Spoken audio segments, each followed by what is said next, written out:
for my attack on the pros, what if a parent signs a no consent form? So if the individual cannot be put into restraint or into a seclusion room, what's your plan to address that child's behavior, especially if it's aggressive or self-injurious? If they are low functioning or nonverbal and can't express what's wrong, you don't exactly know when or what's going wrong with them. When to put them in a hold can become an ethical challenge. If you don't understand their emotions, if you don't understand when they're calm and when they're ready to be released from that restraint, you could hold them in it too long, and that could have adverse effects on the individual. If there is improper or inconsistent training for restraints, this is another con to this. If I've seen firsthand training go poorly. I've seen people had to get retrained multiple times. I've seen teachers give answers to tests during the restraint training. I've just seen a lot of improper techniques with training.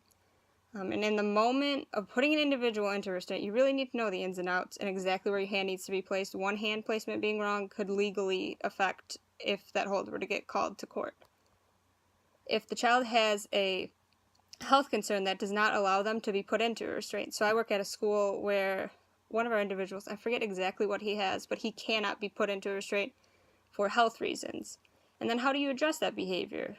You can't physically restrain the child, you just have to clear the room. That's not always safe to leave them on their own either.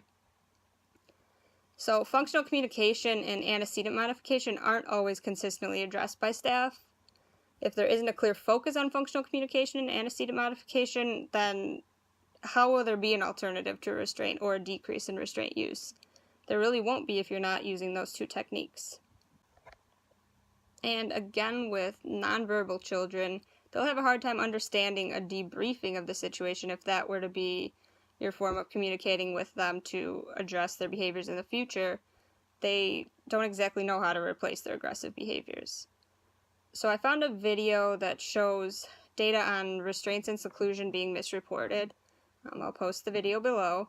But the law in the video, it states that school districts must report seclusion and restraints that happen, although some districts are misreporting these. The video speaks with a mother whose 9-year-old son came home bruised from a restraint with no note at all indicating what had happened to her son. She felt that he began to regress from how he was treated at school, and they had data to show that. There's currently no punishment for misreporting data of seclusions and restraints, and the mother in the video says that her now 19-year-old son still struggles with fear and anxiety that she believes is from his past involving restraints. So we really need to be concerned with making sure that all data is as accurate as possible. Parents should definitely be aware of the struggles their child may be having at school, because they may be able to address them better than you can. They may know something else that can calm their child down without using a physical restraint.